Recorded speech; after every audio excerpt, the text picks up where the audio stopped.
The Lord Chief Justice's Court opened its doors at 9:30 in the morning on a July day in 1932, an hour so early that not a single newspaper reporter knew it was happening.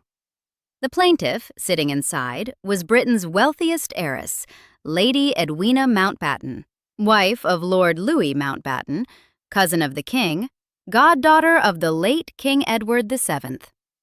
Beside her sat her husband, pressing the case before one of England's highest judges, at an hour chosen precisely so the press couldn't reach the building in time. The barristers were already in position. The Lord Chief Justice was on the bench. The gallery was largely empty. No one had been told. 7 weeks earlier, the Sunday paper, The People, had published a story about a leading society hostess, a woman highly connected and immensely rich, whose association with a black man had shaken society to its very depths. The story described a couple so conspicuous in the West End that their association had become unavoidable conversation, and alleged that the woman had been told, from a quarter which can't be ignored, to leave England for 2 years while the affair blew over. Mayfair gossips lost no time identifying her.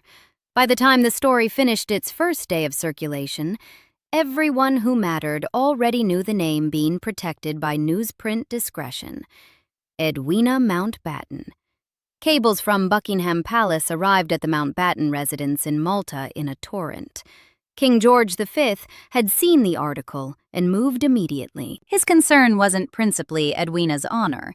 It was the clear implication that the palace itself had ordered her exile, which would make the crown a party to the scandal rather than a bystander to it. The king ordered the Mountbattens home from Malta to sue for libel. Edwina wrote in her diary that they had received coded messages galore, and that she was really nearly going mad. 3 months' gossip to the effect that I had been exiled from England for 2 years as a result of my association with a colored man whom I have never even met. That last clause, "whom I have never even met," was the statement she would repeat under oath. On the morning of the hearing, Norman Burkitt, one of the greatest advocates of the day, stood before the Lord Chief Justice and described the People's article as the most monstrous and most atrocious libel of which I have ever heard. Edwina took the witness box. She stated on oath that she had never in her life met the man referred to in the gossip. Louis took the box after her and swore that his wife had never been exiled from England. She had been in Malta because he was serving there as a Royal Navy officer, the only reason a wife might accompany her husband to a posting abroad.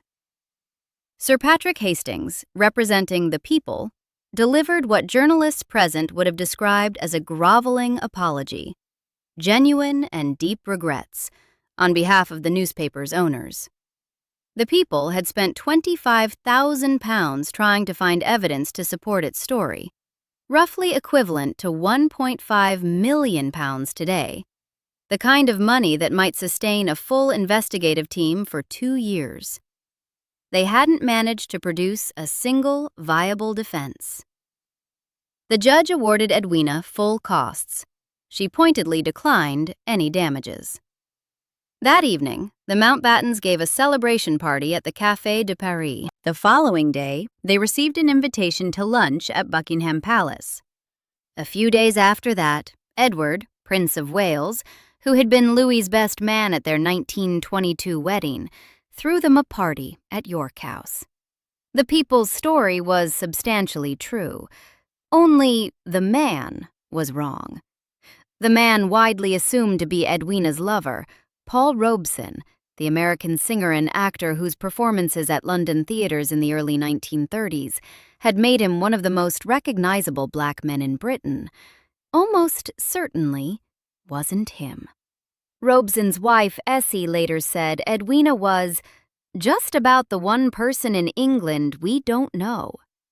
Janet Morgan, Edwina's authorized biographer and the first researcher to read the full Edwina-Nehru correspondence, dismissed the Robeson connection as piffle. The academic source of the connection was never documentary.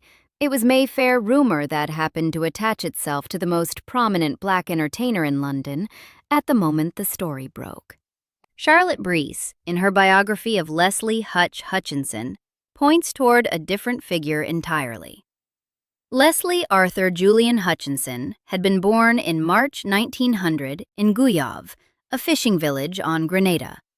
By 1927, he had arrived in London after a decade that took him through Harlem, Paris, and a long patronage arrangement with Cole Porter, and within a year he was the highest-paid headline act at the Café de Paris and the Café Anglais. He bought a Rolls-Royce, he retained London's best tailors, he spoke 5 or 6 languages and counted the Prince of Wales among his social acquaintances. When he performed at lavish Mayfair parties, his fee was enormous, and he was sometimes asked to use the servants' entrance. A BBC producer named Bobby J. later told Breese he had been at a grand party when Edwina interrupted Hutch mid-performance at the piano. She kissed his neck. She took his hand and led him behind the closed doors of the dining room. There was a sound from inside. Jay described it as a shriek. And then, a few minutes later, Edwina returned alone, straightening her clothes. Hutch came back to the piano shortly afterward, telling Jay, with visible satisfaction, exactly what had just occurred. Hutch paid for the association Edwina denied under oath. Buckingham Palace barred him from every Royal Command performance bill. Lord Beaverbrook gave explicit orders that Hutch's name was never to appear in any of his newspapers, and Beaverbrook owned the Daily Express, the Evening Standard, and the Sunday Express. An entertainer who had been performing on BBC Radio, who had recorded contracts and filled the Café de Paris, who had been on nodding terms with half the aristocracy, found himself vanishing from the official record of British popular culture. Not erased by failing, erased by decision, his name omitted from honors lists and broadcast schedules until the omission became its own kind of documentary evidence. When Hutch died in August 1969 at the Royal Free Hospital in Hampstead, having performed, near the end, at Butlin's holiday camps and end-of-pier shows to audiences of a handful, he left an estate of £1,949. 42 people attended his funeral. Mountbatten rang the funeral director afterward and offered to pay for Hutch's headstone and grave at Highgate Cemetery. Whether that was an act of guilt, remorse, or something stranger is unclear. What's clear is what happened to the two of them. Hutch paid, Edwina didn't. The system made that call in the summer of 1932, and it held for the rest of their lives. Edwina, freed from the threat of social disgrace, went back to the black lover the people had failed to identify. The establishment had absorbed the blow for her. This is what that protection looked like, and why it was available to Edwina Mountbatten, but not to Wallace Simpson. They were women of the same era doing roughly the same things. One got a state burial at sea with an Indian Navy escort. The other died alone in a Paris bedroom. The difference was never character. It was always membership. To understand why the system moved so swiftly for Edwina in that 1932 courtroom, you have to begin not with her, but with her grandfather. And not in England, but in Germany. Sir Ernest Cassell was born in Cologne, Prussia, in March 1852, into a Jewish family of modest means. He arrived in Liverpool at approximately 17, by his own account, essentially penniless. Over the following 3 decades, through a combination of merchant banking, financial acuity, and careful social navigation, he built one of the largest private fortunes in Europe. The mechanism of his entry into the Crown's innermost circle was Baron de Hirsch, who had been the Prince of Wales's financial advisor. Hirsch introduced Cassell to the future King Edward VII sometime in the 1890s. The relationship that followed wasn't merely professional. The New York Times, in Cassell's obituary in September 1921, stated directly that, "For many years Sir Ernest was closely associated with the late Edward VII as his financial advisor and intimate friend, and that, on the day before the king's death, he was by his side." That final image, Cassell at the king's bedside as Edward VII died in May 1910, tells you something about the texture of the relationship. Financial advisors attend to accounts. Intimate friends sit with dying men. Cassell was both. One source documents a further dimension. Cassell also served as a facilitator for the king's private liaison arrangements with his mistress, Alice Keppel, who was married to another man. This placed Cassell not simply as the keeper of the Crown's investment portfolio, but as someone managing its most private business, the man who made arrangements that the king couldn't make publicly, and who could be trusted absolutely. That kind of intimacy can't be purchased. It has to be earned, repeatedly, in situations where failure would have been catastrophic. Cassell earned it over 30 years. The price was periodic. During the First World War, anti-Semitic journalism in the British press targeted Cassell explicitly because of his German Jewish origins. The anti-Semitic journal attacks described him as part of a supposed Jewish decay infecting British society.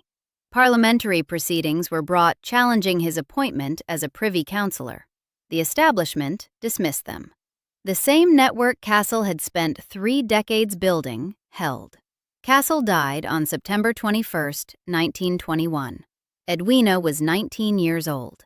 She inherited £2 million directly, approximately £80 million in today's terms, along with a life interest in a trust fund representing 25/64 of his residuary estate, then estimated at £1.6 million. Plus Brook House on Park Lane, with its private express elevator, Moulton Paddocks at Newmarket in Suffolk, and Branksome Dean in Bournemouth. One source gives the total estate at over £6 million. The New York Times ran her engagement announcement in March 1922 under the headline, "Britain's Richest Heiress to Marry. Her fortune, $100 million." She had not yet met her husband-to-be when Cassell died. She was already inside the tent. Her godfather had been King Edward VII himself. She was named after him, Edwina, a feminization of Edward.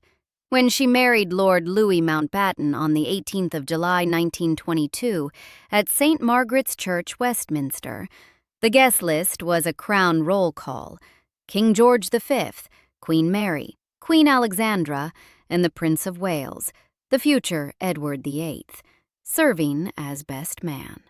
Approximately 8,000 people attended or lined the surrounding streets. Contemporary newspapers called it the wedding of the year.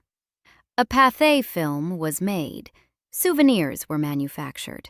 The wedding was a public ceremony of the sort the establishment deployed to ratify relationships it wished to be seen endorsing. What the ceremony was ratifying structurally wasn't Louis and Edwina's love for each other, but the formal consolidation of 2 branches of establishment capital, Cassell money and Mountbatten blood.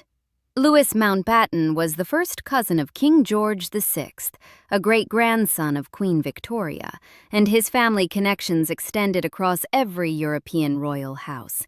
His structural position was genealogical, a different kind than Cassell's purchased intimacy, but no less effective. Her title, Countess Mountbatten of Burma, came through Louis, not through birth. Her father, Wilfrid Ashley, was the first Baron Mount Temple. She held no title by blood, but her structural position in the establishment wasn't dependent on the Mountbatten marriage.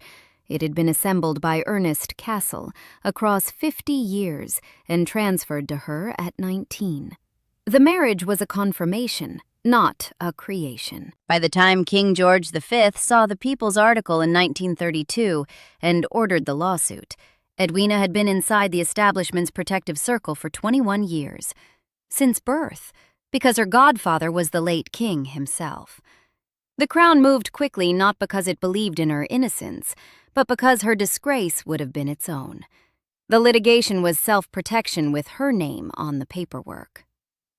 The marriage between Edwina and Louis Mountbatten was something other than conventional, and the arrangement they reached was understood within their social circle, decades before it became known publicly. By 1929, according to accounts that surfaced in multiple biographies, they had reached an informal agreement. Edwina could pursue her relationships as long as discretion was maintained.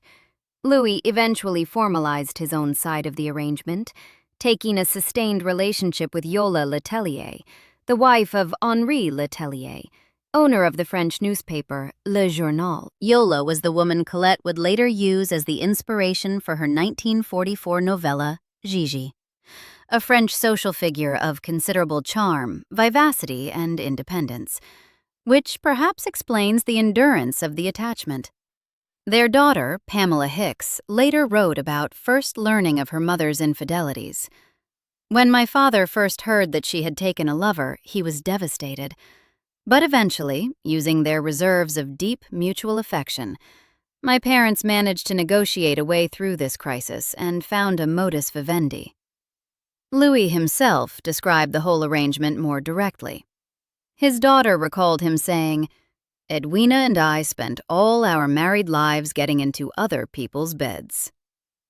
The staff at their Park Lane penthouse reportedly maintained a form of informal traffic control. Pamela Hicks described arriving home one afternoon to find the household in disarray, the butler announcing to her mother's returning car that several gentlemen were waiting simultaneously in different rooms of the house, and he didn't quite know what to do.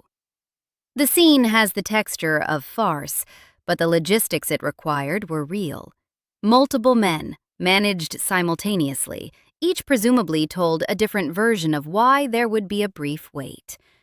Andrew Lowney, whose 2019 biography drew on FBI documents obtained via Freedom of Information request and interviews with multiple surviving sources, estimates approximately 18 lovers across Edwina's lifetime. She pursued relationships with both men and women. Leslie Hutchinson, Jawaharlal Nehru, a Coldstream Guards officer named Harold Bunny Phillips, a man Pamela described as 6 feet 5 inches and thrillingly handsome, who was a fixture of their household for years, are among the documented names. The full list was never compiled in a single public document while Edwina lived, and the omission wasn't accidental. The social circle in which she operated maintained privacy as a collective discipline. What everyone knew and what anyone said were different categories. The evidence for Louis Mountbatten's own bisexuality accumulated steadily through the second half of the 20th century. Ron Perks, his driver in Malta in 1948, told Lowney he had regularly taken Mountbatten to the Red House near Rabat, an establishment Perks described as an upmarket gay brothel used by senior naval officers.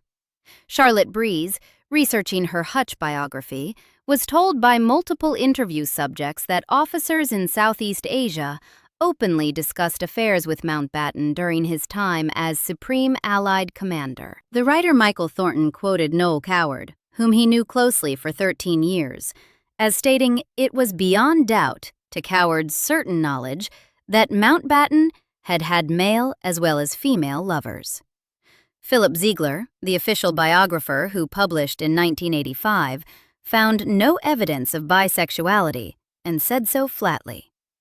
John Barrett, Mountbatten's secretary for the last 14 years of his life, denied the claims categorically. The two accounts remain irreconcilable. What is documented without serious dispute is the practical operation of the Mountbatten social arrangement. Both parties pursued relationships across decades. Both were known to their inner circle, and neither suffered any public consequence while Edwina lived. The system that absorbed the 1932 libel case absorbed everything else that followed. The discretion was total. and it was maintained not by secrecy, but by consensus. The consensus of people who understood that protecting each other was how the arrangement worked. In February 1944, the FBI opened a file on Lord and Lady Mountbatten. The trigger was Mountbatten's appointment as Supreme Allied Commander, Southeast Asia, a position that brought him into sustained contact with American military and intelligence structures and made him a subject of active interest to the Bureau. An agent in the New York field office interviewed Elizabeth de la Poer Beresford, Baroness Decies, an American writer and society figure who had known the Mountbattens for years and had described herself to the interviewer as an intimate of Queen Elizabeth, Queen Mary, and their respective ladies-in-waiting.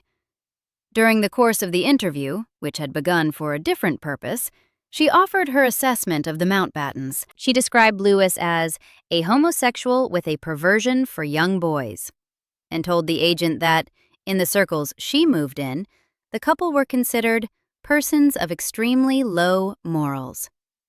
She stated further that, in her opinion, Mountbatten was an unfit man to direct any sort of military operations. The memo was signed by E. Conroy, head of the New York field office, who noted that Baroness Decies appears to have no special motive in making the above statements, and judged her to be of sound mind. This bears stating precisely, because the quote has circulated widely with its attribution compressed. Persons of extremely low morals is Baroness Decies's characterization, recorded in an FBI file, not an independent Bureau assessment. The FBI wasn't making a finding, it was taking a statement. The distinction matters for how you weigh the document's authority. What the Bureau did was write it down, and then keep building the file over the following 15 years. The FBI's interest in Edwina expanded in November 1955, when a separate file was opened due to her political associations in India and Africa, including her friendship with Krishna Menon, the Indian defense minister, and her public statements during the Suez Crisis. Intelligence interest had shifted from the sexual to the geopolitical, though the two were never fully separated in the Bureau's paperwork. A memo from April 1957 specifically addressed the Robeson rumor, suggesting the story was still circulating in American intelligence circles 25 years after the 1932 libel case, and 7 years after Robeson's wife had publicly denied any connection. One file dated April through July 1956 was destroyed in May 2017, shortly after Andrew Loney submitted his Freedom of Information request. The timing is noted in the public record. Loney obtained the released documents in 2019. Throughout the 15 years the FBI was compiling this material, the British establishment maintained silence. The mechanisms of protection that moved so efficiently in July 1932 operated with the same efficiency across the decades that followed. Not through active conspiracy, but through the quiet consensus that had always been the system's most effective tool. Intelligence circulated inside closed channels. The press proprietors held the line. The palace made no public comment. The bouncers never announced their presence. They simply didn't let certain things through the door. In March 1947, Lord Mountbatten arrived in New Delhi as the last Viceroy of India. Edwina accompanied him. The subcontinent was weeks from a partition that would produce one of the largest forced migrations in human history, and Jawaharlal Nehru, who would become independent India's first Prime Minister, was among the first figures the Mountbattens met formally on arrival. Their first documented formal meeting was 24th March, 1947, 2 days after Mountbatten landed. Nehru was 57 years old, a widower since 1936, elegant in his white kurta and his rose. A man whose years in British prisons had given him time to write 3 books, and whose self-possession had become a form of political instrument. Edwina was 45. She had been photographing refugee camps and wading into the middle of riots in communities where British presence was actively unwelcome. And people who watched her work in those months described her as almost supernaturally composed, moving through crisis with a calm that read, to those receiving it, as genuine rather than performed. One aide recalled, "She was quite marvelous. She was almost better with women than with men, and that's saying a lot." What developed between her and Nehru over the months of the partition period and its immediate aftermath has been debated by historians, biographers, intelligence agencies, and both families for more than 60 years. The correspondence they exchanged from 1947 until Edwina's death in 1960 has never been fully published. Janet Morgan, who became the authorized biographer and who, in 1991, was the first researcher to read both sides of the 12-year exchange, characterized the relationship as platonic, but a deep love. Edwina's daughter, Pamela Hicks, used almost exactly the same phrasing in her memoir. The relationship remained platonic, but it was a deep love. Louis Mountbatten appears to have held a different view. In a letter to his daughter Patricia during the India period, he wrote that she and Jawaharlal are so sweet together. They really dote on each other. In 1952, hospitalized with a hemorrhage and frightened she might die, Edwina passed Nehru's letters to Louis for safekeeping. She wrote him a letter explaining what he would find, quoted in full in Lowney's biography. "You will realize that they are a mixture of typical Jawaharlal letters full of interest and facts and really historic documents. Some of them have no personal remarks at all. Others are love letters in a sense, though you yourself well realize the strained relationship, most of it spiritual, which exists between us. Jay has obviously meant a great deal in my life in these last years, and I think I in his too." Louis waited a year before responding. When he did, he wrote, "I'm glad you realize that I know and have always understood the very special relationship between Jawaharlal and you, made the easier by my fondness and admiration for him, and by the remarkably lucky fact that among my many defects, God didn't add jealousy in any shape or form."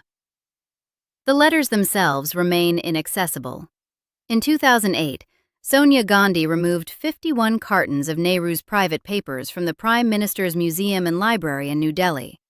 The BJP accused her publicly of taking the Edwina correspondence specifically.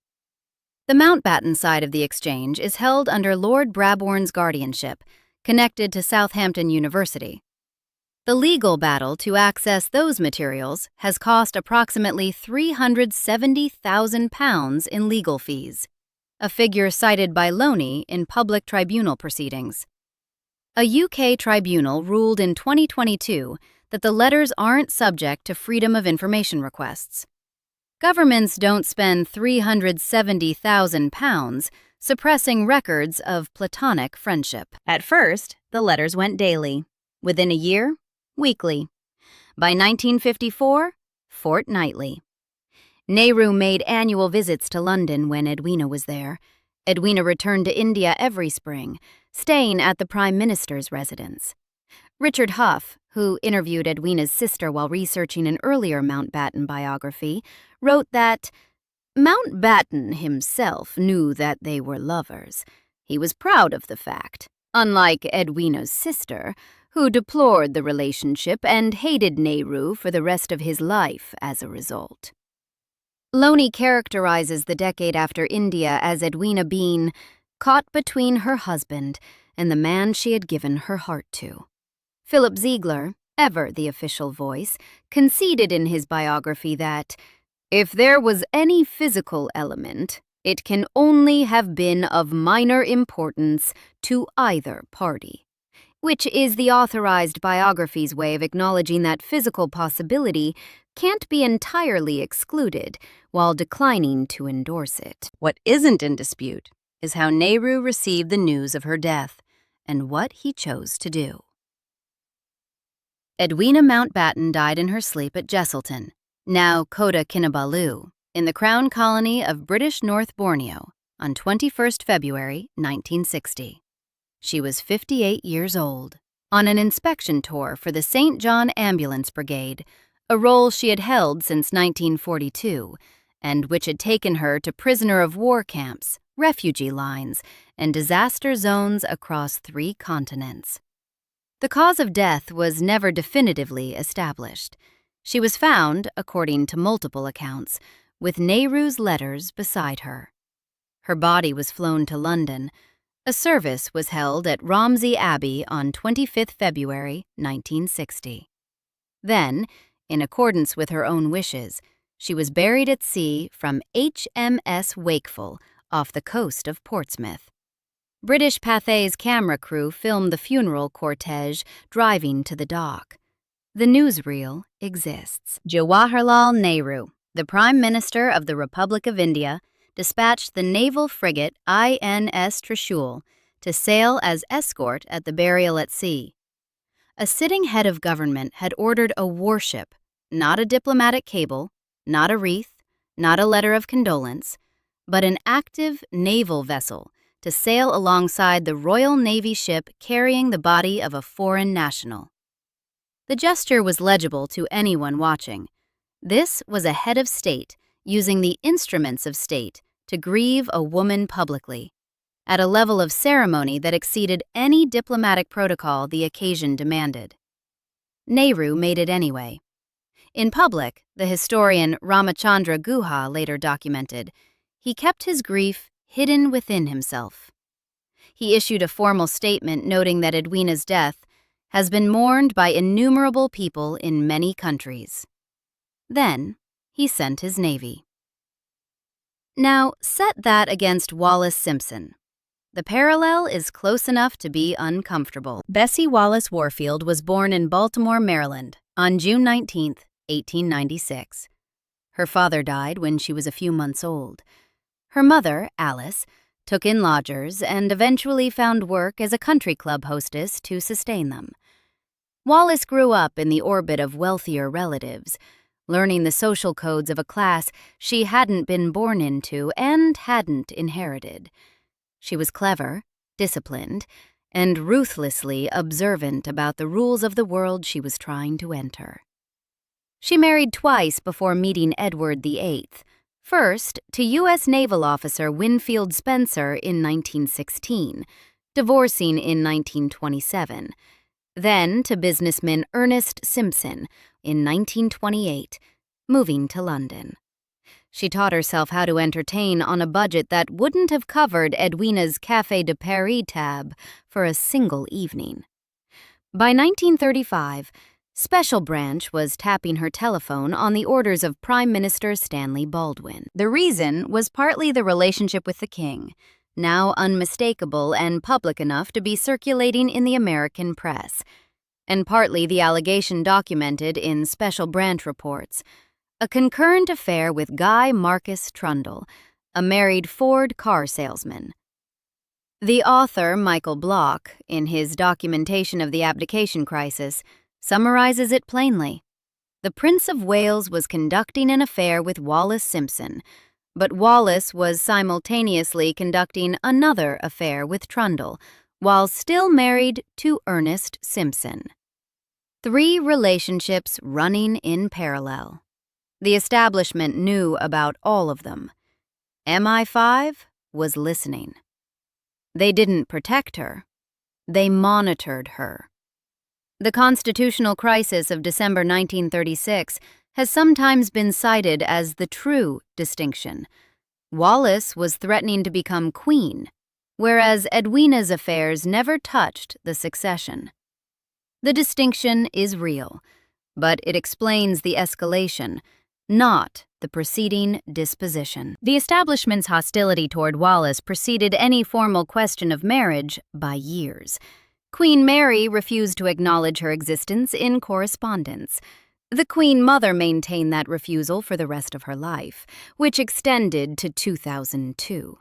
One source from the abdication period described Wallis as a twice-married lady from Baltimore following Queen Mary as royal consort. And the disdain in that framing was precise and technical, rather than merely catty. American, twice divorced, middle class. No connection to the crown by blood, by godparent, by inherited social capital, or by 50 years of a grandfather's patient accumulation of establishment credit. Every attribute that made Edwina untouchable was an attribute Wallis lacked. Look at the conduct in parallel, charge by charge. Both women maintained concurrent relationships during the years their scandals were most acute. Edwina's affairs included a black West Indian entertainer, at a moment when interracial relationships carried maximum social risk in Britain, alongside a sitting prime minister of a foreign nation, and an unknown number of others. Wallis's known affairs at the critical period included the heir to the throne, a German diplomat named Joachim von Ribbentrop, documented in contemporary intelligence reports, and a married car salesman. Both women's behavior was known to the intelligence services. MI5 tapped Wallis. The FBI filed on Edwina. Both operated within marriages that were, functionally, open arrangements managed for discretion. Ernest Simpson knew his wife's relationship with Edward VIII and eventually cooperated in making a divorce available. Louis Mountbatten, as documented by his own letters and his daughter's memoir, not only knew about Edwina's affairs, but described them with an equanimity that suggests long accommodation. The newspaper that tried to expose Edwina spent £25,000 gathering evidence over months, a sum that, in 1932, represented years of a professional's income, and was told by the Lord Chief Justice to apologize at a hearing so early in the morning that no press could attend. Wallace Simpson's private telephone conversations were transcribed and delivered to the Prime Minister. Two different departments of the same system, operating in opposite directions on behalf of two women whose conduct was approximately equivalent. The mechanisms of protection available to Edwina were both formal and informal, and they operated without coordination because they didn't need it. The consensus was structural. The formal arm was the law, a libel action brought before the Lord Chief Justice at 9:30 on a July morning, with Norman Burkett deployed to call the story monstrous and atrocious, resulting in a groveling apology before the press had even arrived.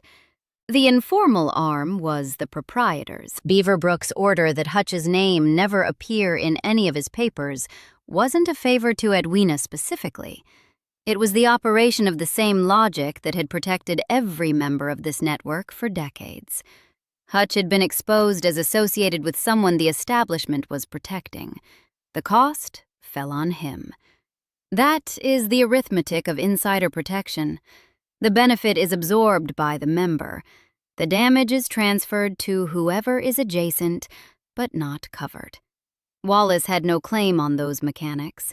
She had arrived in England in 1928, spent a few years learning how to entertain the right people on an inadequate budget, and fallen into the orbit of a man who happened to become king. There was no Cassell behind her, no godfather in the palace, no grandfather who had managed the crown's private correspondence and been present at the previous king's deathbed. The Church of England's position on divorce gave the establishment a clean constitutional reason to reject her. But the rejection was already in motion before the constitutional argument was constructed. The Constitution was the instrument. The class system was the cause. The architecture of what protected Edwina and destroyed Wallis isn't complicated once you name its components. The British interwar establishment wasn't primarily a moral institution. It was a reciprocity network.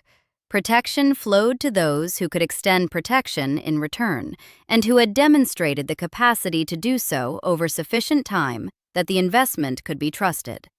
Cassell had extended protection.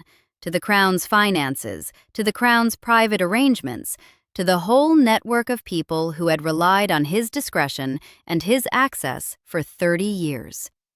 That investment purchased Edwina's permanent membership. She didn't have to earn it herself. She inherited it at 19, along with the Park Lane penthouse and the Newmarket estate. Wallis had no such investment behind her. She was a creditor with no credit history, trying to operate inside a system that ran entirely on accumulated reputation. The twice-divorced American from Baltimore had nothing to offer the network that the network needed, and she was asking for the one thing the network guarded most carefully: the public endorsement of the Crown. The establishment did what reciprocity networks always do when confronted by a claimant who has contributed nothing to the fund. They closed the door. After the abdication in December 1936, Wallis left Britain with Edward and never returned to live there. They settled primarily in France. Edward died in Paris in May 1972. Wallis spent 14 more years in the house he left behind, the same Paris house, now increasingly empty of visitors, her world shrinking as her health declined.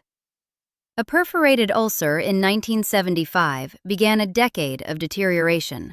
She developed dementia. She died on April 24, 1986, at 89 years old. The Duke of Windsor, in his lifetime, had extracted a financial settlement from the family and maintained a certain style of life in Paris exile. After his death, Wallis's situation became what her biographer Anne Seba characterized as the condition of a woman who had made a Faustian bargain: the jewelry and the title, but nothing of the protection she would have needed to survive it. Wallace Simpson died in 1986, exiled, demented, alone in a Paris bedroom. Edwina Mountbatten died in 1960, in her sleep on a state visit, with her body flown home in a Royal Navy ship and a foreign Navy's frigate sailing alongside as honor guard. They had done the same things. Only one of them was punished for it. The FBI files on the Mountbattens were released in 2019 after years of Freedom of Information requests by Andrew Lowney. Sections remain redacted. The Nehru-Edwina correspondence sits in private family custody in New Delhi and in a Southampton archive that has spent the equivalent of a junior minister's annual salary keeping researchers at a distance. The full picture of what the British state knew and how deliberately it chose silence may not be visible for another generation. But the broad shape is already clear enough. A German-born Jewish banker built a fortune across 50 years and spent it purchasing his granddaughter a permanent seat inside the most effective protective establishment in the modern world. That granddaughter lived exactly as she chose, lost nothing, died in the service of the Crown, and received the Indian Navy as her honor guard. A woman from Baltimore, exercising similar freedoms with similar indiscretion, spent the last half of her long life in exile. Subscribe for more stories that treat the historical record as evidence rather than decoration.